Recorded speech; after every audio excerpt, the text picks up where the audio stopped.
No. Look, okay, hold on. How do I turn this around? All right, look at this, y'all. Woo! This is fun. I love this. Look at this. What is it? It's where the rabbits lay their new babies. There's more babies? Yeah, they just had new babies for the next time anymore. They're in a hole right there by his AC. See where all those pine needles have been shoved? Oh, she had more than 4? She moved them over here. She moved them right over there. Like, where? Are they in that? Because all those died, they went and made more babies, and then she gave birth to them under the steps, and I watched her move them from under the steps into the new nest again. I don't see a nest. Like, you mean in the hole? That divot right there. You know, there's like a divot in the dirt, and there's tiny needles all around it. No. Well, I'll have to get a closer look tomorrow. Where the hole is on that fence, the second one where the hole is, that's where the nest is. They made their nest there. I guess I can't see a hole. I'll have to look at it closer tomorrow. She moved her babies over there. We came and watched her move them. That cat better not get after me again, or I'm gonna kill that cat. Yeah. Okay, left over, or I'm making roasted vegetables to eat with the ribs that we had left over yesterday. Okay. Well, I still have my sandwich left from lunch, so I'm sure with But that. I've got roasted vegetables and I've got that for ribs. Kelly said the ribs were good. That she had them yesterday. Oh, okay, from the place. They were good. Okay. So,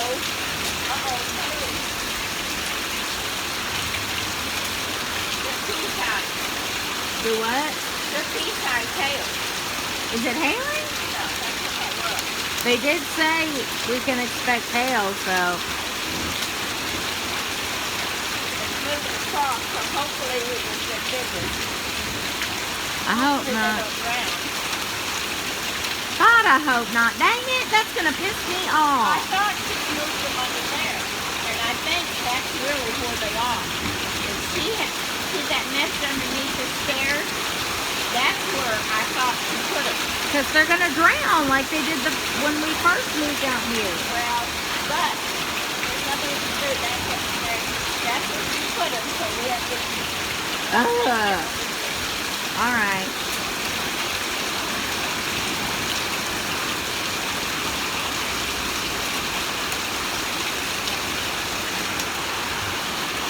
Anyway, isn't this great?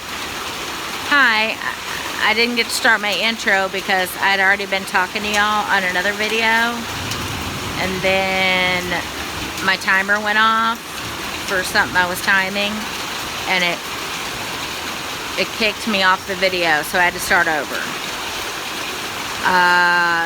which pisses me off because I had actually gotten through quite a bit of things that I wanted to share with you. So, and then it started like pouring down, and I wanted you guys to see, like,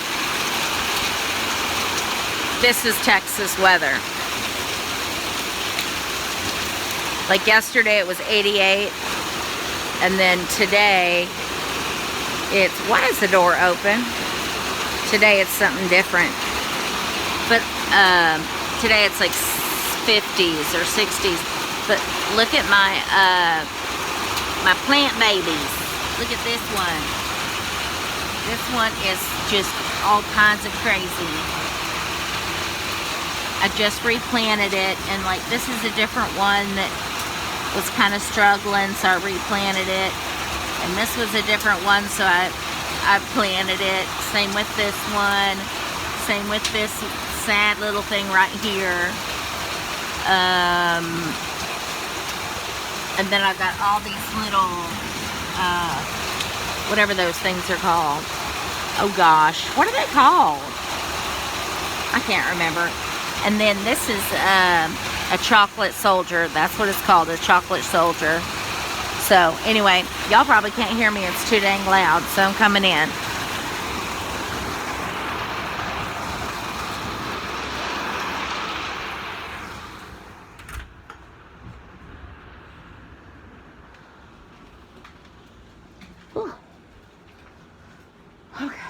close to it. All right.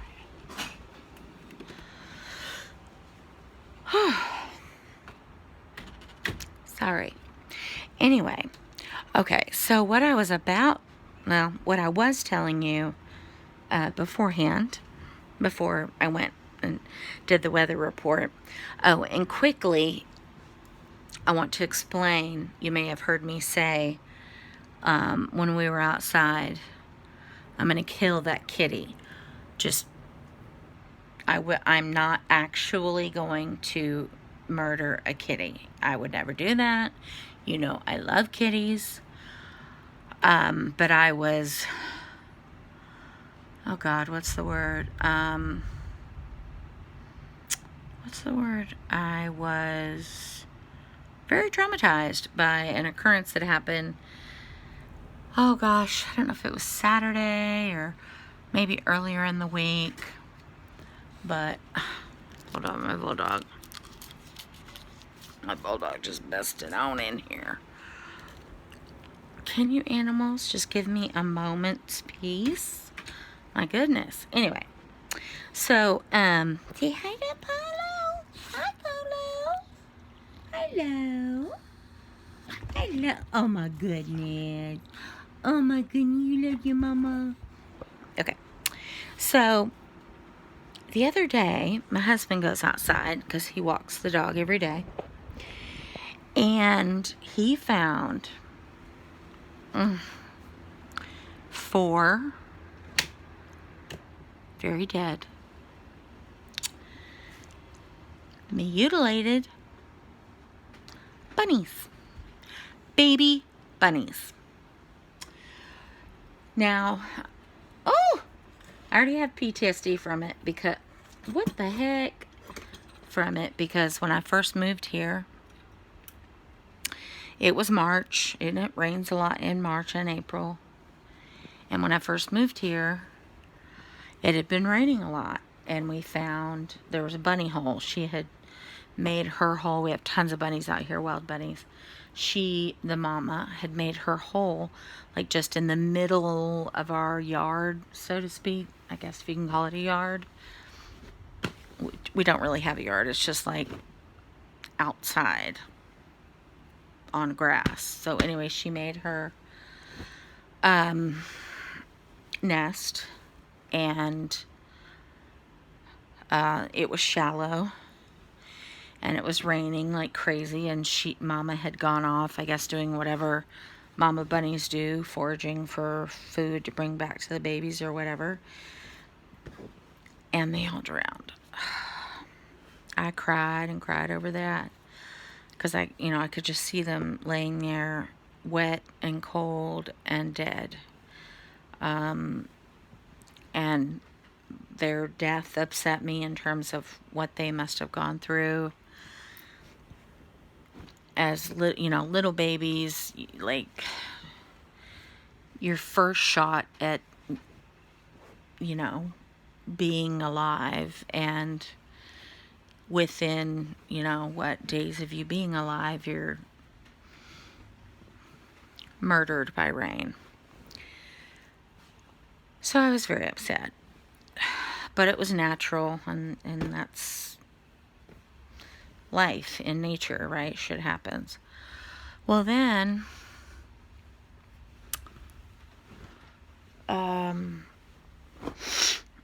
it happens every spring. The bunnies the rabbits made more bunnies, and the nest was closer to our house, like kind of in a flower bed with no flowers. And she made a beautiful nest full of her beautiful fur that she pulled off of herself. And something or someone came along and killed those bunnies violently. It looked to me like they were cut in half. Now the upper body was gone. So like their head and their top paws were gone. Gone. I couldn't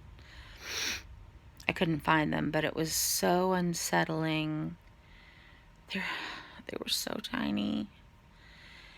And of course, I just instantly just started sobbing and sobbing and sobbing and sobbing, because I 100%, if there was a baby bunny out there that needed rescuing because mama didn't come back, I know and I believe in the practice of leave them alone to do their business, which I absolutely do. I have been doing that for however 15 years I've been living here in this particular spot. And yeah, unless it requires human intervention, I feel like we just need to leave them alone and let them do their thing. But I would happily, at least minimally, fixed like the drowned rabbits, if I had gotten to them right before they were drowned, made them warm, do whatever I could to keep them alive. And same with these slaughtered bunnies. Like, if it was just a foot that had been bitten off or something or whatever, but they were gone. Like, they were gone, and it was so violent, and it was like nothing I've ever seen before. And I just sobbed and sobbed and sobbed. One, because like bunnies are my thing, like in terms of wild life, and squirrels and birds. I mean, like, but it started with bunnies. Like, it's my appreciation of that kind of thing, things that are outside, like in nature. Bunnies were it for me. Now, that's probably because when I was little, my dad got me 2 bunnies, and that was my first pet. I don't remember their names, but yeah, it was so sad, and it just hit me again, like, they just started their lives. This is the second batch of baby bunnies that we've lost that I know of, but like that we've seen, and it's just so awful. But apparently we have a new nest, but I think that it's also under rain. I can't see the nest. But yeah, rain, cold rain. Yesterday was 88 degrees. Now it's like 50 and it's raining. So it's cold rain. So if she has left it open, they're not going to make it. Very sadly. So anyway, that happened. And what I wanted to do was also tell you about my day yesterday. So I was sleeping very soundly, as I do, thanks to medication. If you are having trouble sleeping because you have a chronic illness, or whatever the case is, sleep is so vitally important to our mental, emotional, and physical well-being.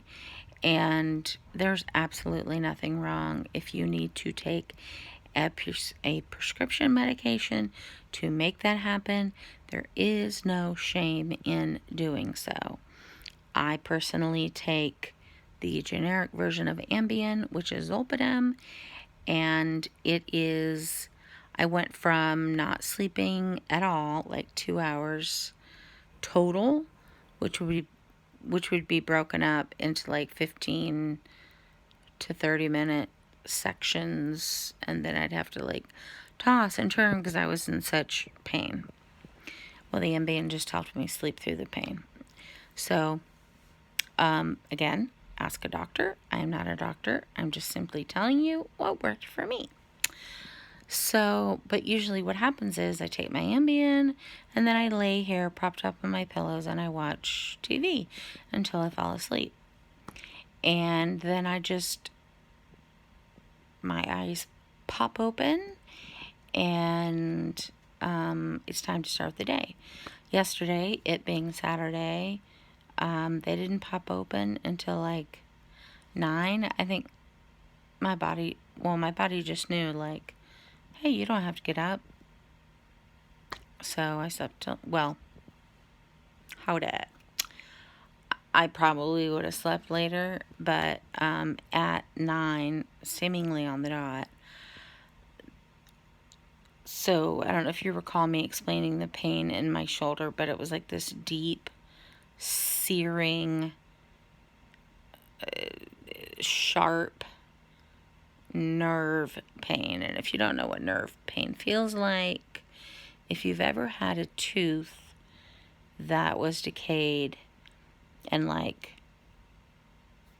cold water hits it or something else, or the doctor pokes it or whatever, you know, that pain that hurts so bad, but it's just it's just a second. That's nerve pain because it's messing with the nerves in your tooth.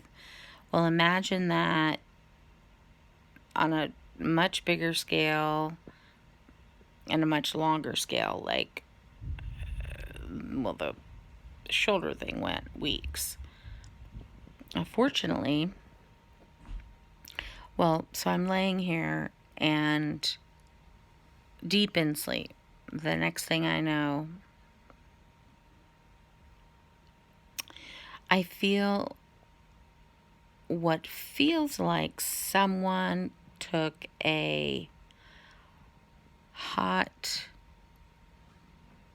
plate, I guess, like but something that's as hot as a hot poker or metal that you put into fire and it turns orange, you know what I mean? But like, because poker, it just indicates that it's like a circular thing.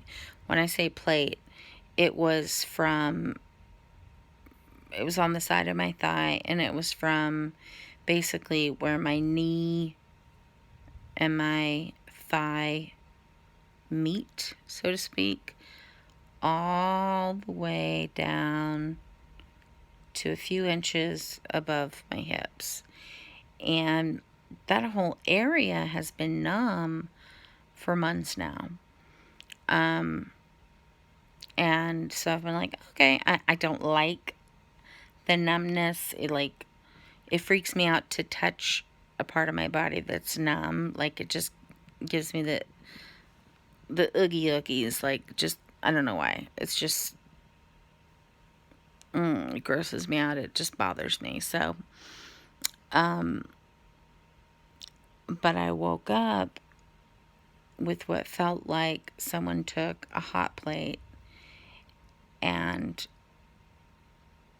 just shoved it deep into my thigh, because it was a very deep, hot, searing, sharp nerve pain. And it was just a level 10, just like that. It didn't, slowly go up. It just went bam.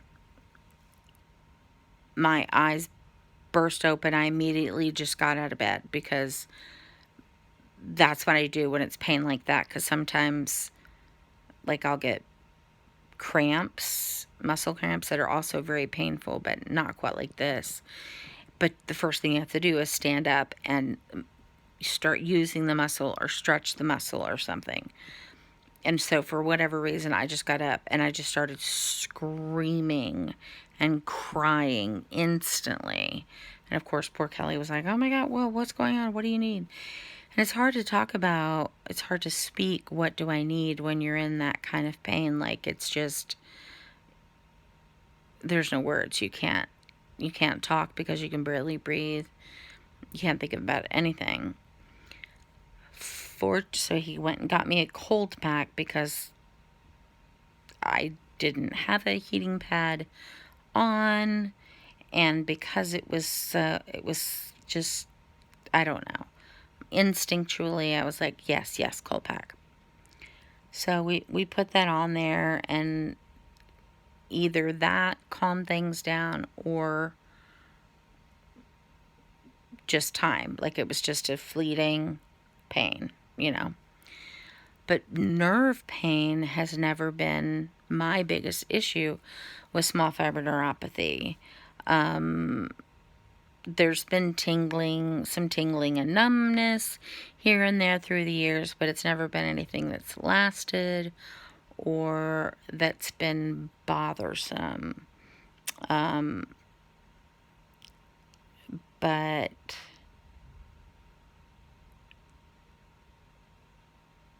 and I don't know what's worse. Like I used to, like the thigh pain, the deep muscle pain, I could just feel all the time. It was just this constant 24/7.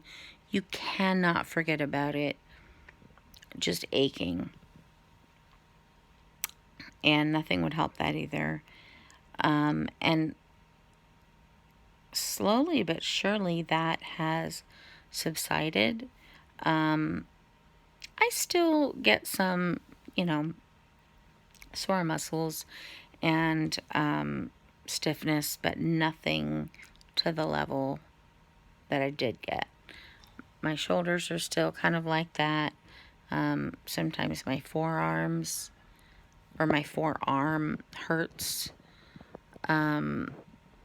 But that's it on my right side. And like I said, when all this first started, it was my left side that was worse. Now, when we did the shoulder thing, it was my left shoulder.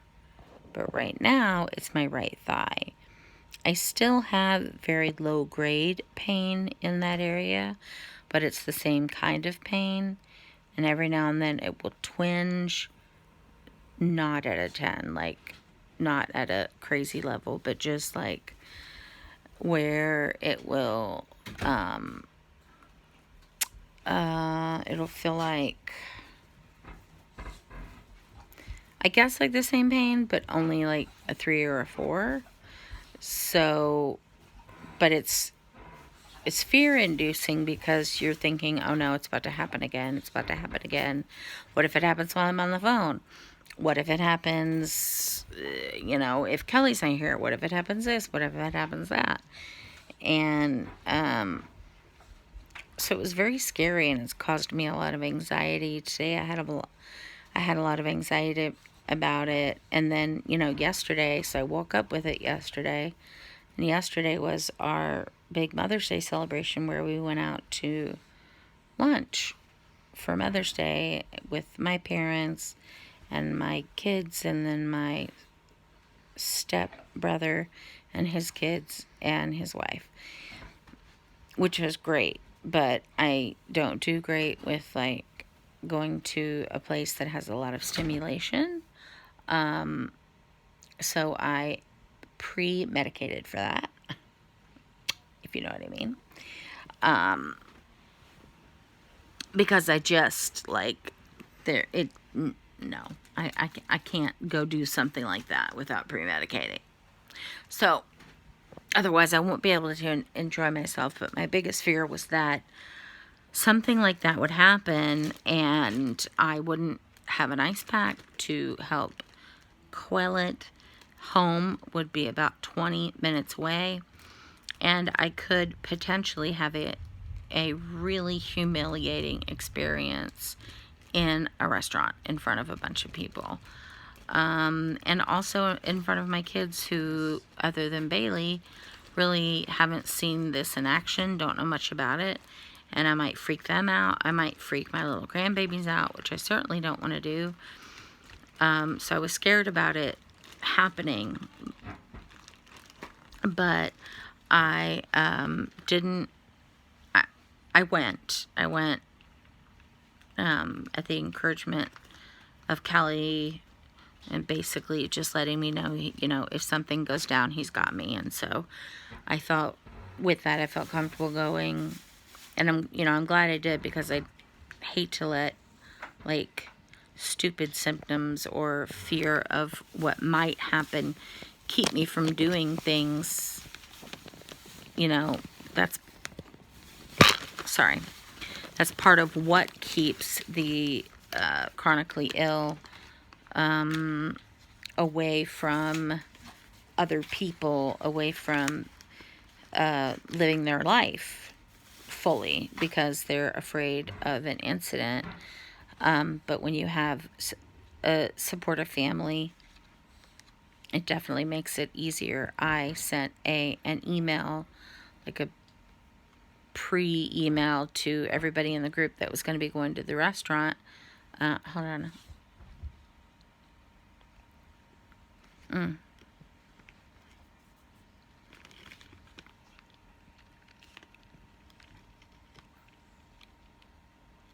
That what happened yesterday morning, and that if it happens again before we're supposed to leave, or definitely if it happens again and it keeps going, I'm absolutely not going to be showing up. But then I also wanted to warn them it could happen at the restaurant, and I'm going to get the fuck out of there if it happens at the restaurant. Just so that they're prepared. And I am trying to be more transparent with my other family members about what it's like, because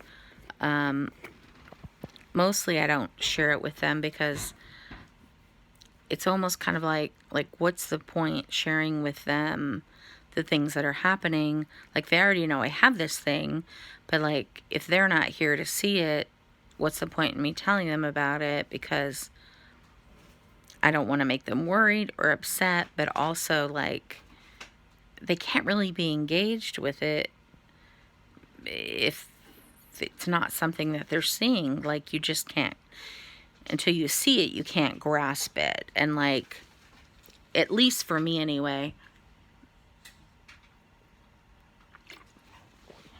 what happened yesterday, there's no way I could fake that. Like, I just went into instant sobbing, screaming mode. And I'm not like a screamer. Like, even at my angriest, I'm not even a yeller. Like, but this pain makes me just scream and sob and cry uncontrollably. So anyway, that happened, and it was not fun. But I don't know how to stop it. I've been putting lidocaine on my leg in hopes of, sorry about that crinkly, that's my dinner. I've been putting lidocaine on it in hopes of numbing the, I don't know, because my leg, like my thigh still hurts, and like it's like threatening to do that thing again. And I had a little mini panic attack at work today, because I started thinking about, as the pain started and kind of felt like, oh my God, is it going to start increasing? It felt like it was almost teasing me. Like, it was this real, like, live, tangible presence that was like teasing me, saying, or like when kids, get real close to you and they're like, I'm not touching you, I'm not touching you, and you know how crazy that makes you. It kind of felt like that, like, I'm gonna get worse. I'm gonna build. I'm gonna get worse. You're gonna have to stop working. You're gonna have to take another day off work. You're gonna get fired. Like, just all these negative thoughts that go through my head when things like this happen. And I know that I can get fired and may get fired any day now, because sometimes I am not able to perform all of my job duties. Today, I way underperformed in terms of my call volume, because I had to practice a lot of self-care. I have a lot more tremors in my hands lately. I don't know why that is. It could be weather related. It could be because we've been having a lot of weather, like rainstorms, crazy thunderstorms with lots of thunder and lightning, which changes the barometric pressure and also like humidity and that kind of stuff can have an effect. And so, what was I saying? Take a shot. Shit. I was talking about I have the pain and then the rain, and I'm probably gonna get fired. Oh, today. So today, I had to do a lot of self-care, which meant I had to keep like, well, okay, so there's a couple things going on. One of them is kind of embarrassing, and I think I've told you guys about this. I've not shown you a picture because the situation is going on my backside, like my butt. Basically, I sit with a heating pad. Like every single day I have heat on my back. It's my lower back that hurts constantly, nonstop. And if I don't have heat on it, which I know heat is problematic in so many different ways, and I understand that. But if I don't have heat on it, it hurts. And this is the only thing, in terms of all the different kinds of pain that I have, this is the only effective treatment that actually gives me relief. And so because of that, I've become addicted, in a way, to my heating pad, even though it is giving me first, second, and third degree burns on my ass, on my butt cheeks. And I have several, and they're mostly like right underneath my lower back, okay? But there are so many like blisters, and they're big blisters. Like one got to be like the size of a quarter. I know. But then they pop, and it's this raw skin, and it just takes so long to heal. And then I have to keep doctoring it, meaning Kelly has to doctor it, and just, it's awful. And so you're sitting down, and that hurts, and so then you're having to keep putting numbing medicine on your backside, but then you also have to put like rags in your pants because, well, you have to put the like the numbing stuff, but then you have to put like A&D ointment so that nothing sticks, because it's an open wound, so to speak. So the walk away if you're squeamish, walk away now. The plasma from the wound kind of sticks to whatever material it's touching, which until I put something back there is like my pants or my dress or my whatever, and then it ends up sticking, it dries, and then it sticks to there, and then when I get up and I go to move it, I'm ripping everything off, and it's like, gee, I can't win. So now I have to put A&D ointment on it. So I have to put lidocaine on it, then let that dry, then put A&D ointment on it, and then on my leg, I'm putting numbing cream on it. I'm trying icy hot on it. I'm just having to practice a lot of self-care, which when you have to make 150 calls a day, but also talk to people, every minute counts. Literally every single minute counts, and every minute, even every second counts. Every second, every minute that I'm spending on self-care is taking away from my calls. And so I did book a thing today, or I made a sale today, which is yay me, but I only made 85 calls. And to my boss, that's just unacceptable. I should be able to sell and make 150 calls a day. He's like, I don't understand. It's never been a problem for anybody else. And I'm like, well, you've never had anyone else like me work for you. Like, I am typing slower because I have tremors in my hands. I can only use one hand to type with. So I'm already like at a disadvantage there. But when my hands tremor, I mess up more, and so I have to go back and fix that. And then the fact that I have to keep practicing self-care, and that requires changing out bandages, putting the different layers of the medication on. It's a whole process, and it has to go on multiple times throughout the day because things wear off. The lidocaine that I have just doesn't last long. It wears off. It's a thing. It's time consuming. It's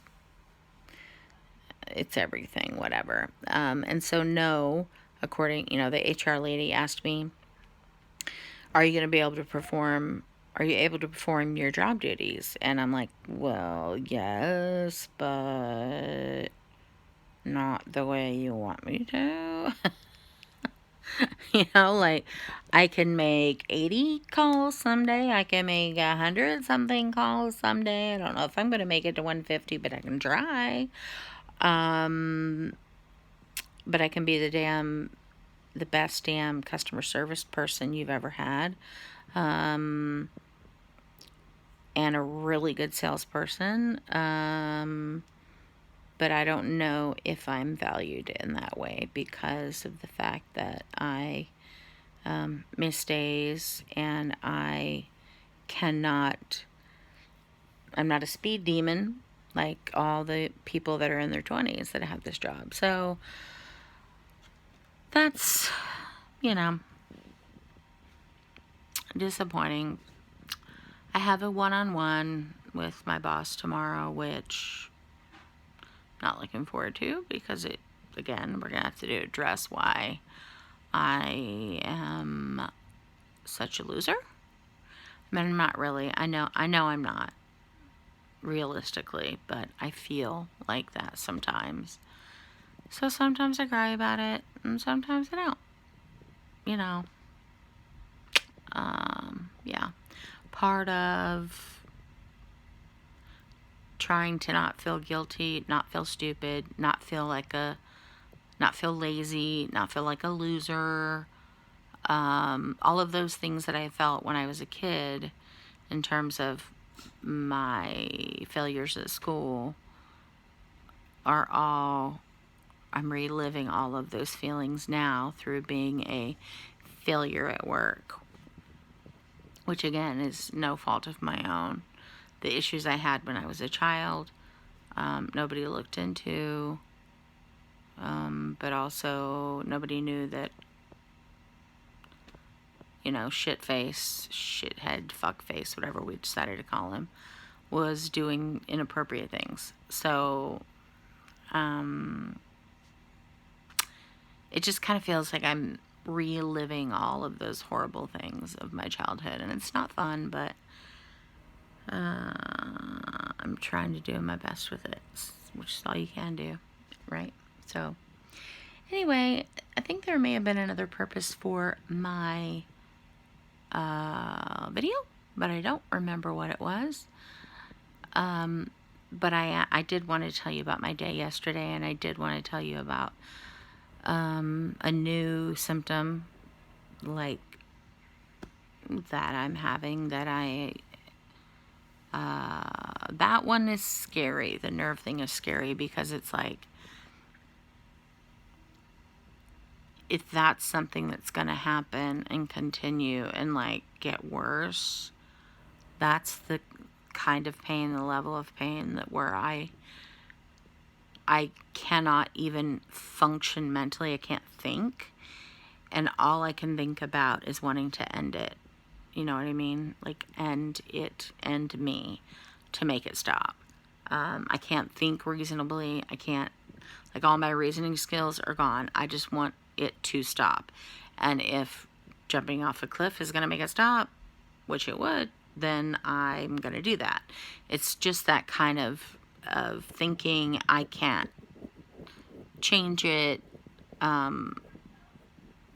I can't help it. It just, I'm so desperate.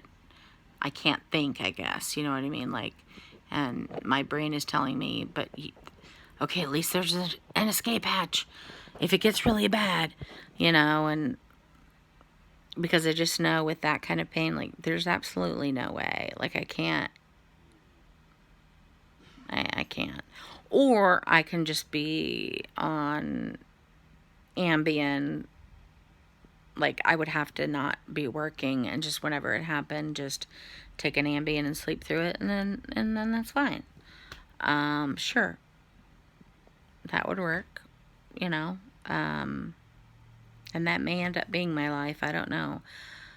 I don't want it to be. I want to work. I want to be a contributing part of this family financially, but also like with picking up and stuff like that. But as you know from one of my other recent videos where I was outside doing all the stuff I did on the porch,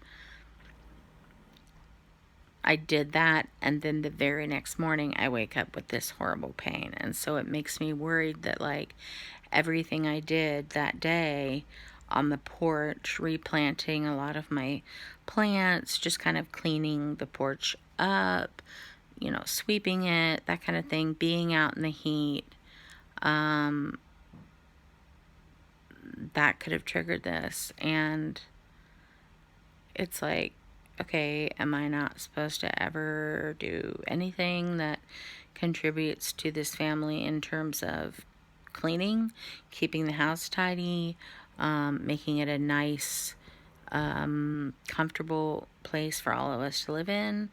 And now I can't even, you know, I'm not going to be able to help out financially because I'm about to get fired. Like, I just feel a complete and total burden. And I remember back in the day when soap operas were a thing, and any of you young bucks out there may not understand what I mean by soap operas. I know there's still like a couple around, but I'm assuming young bucks probably aren't watching them. But I grew up with them. And I remember there was always somebody that had cancer or was dying. And, you know, then the girl, for instance, the girl would have it and she'd be, say, engaged to be married. And she'd be like, no, I have to break off my engagement to Jonathan. I'm dying and I don't want to burden him with this.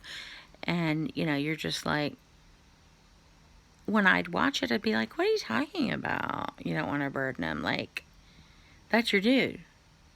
Like, you're just going to lie to him and make him think you don't love him anymore because you don't want to burden him. But now I'm like, okay, I get it. I get it. That makes sense to me. I get it because I don't want to burden the people that I love. And of course they always say, it's not a burden. It's not a burden. But it is. Like, I know it is. Like, having to take care of another person mentally, emotionally, and physically is a burden in the sense that it's adding extra work and pressure onto another human that you love in your life. And it's like, well, I don't want to fucking do that shit. So you have to come to, I think, a place of humility maybe and humble yourself to go ahead and do that. But it's hard. It's very hard for me to do that, especially because I feel guilty. I feel guilty about everything, literally, I think. So, anyway. My Kelly Welly is home, and I'm going to hang out with him now because I haven't gotten to see him all day. So, I will talk to you guys later. Okay? I hope you have a beautiful night, and I'll talk to you soon. Bye.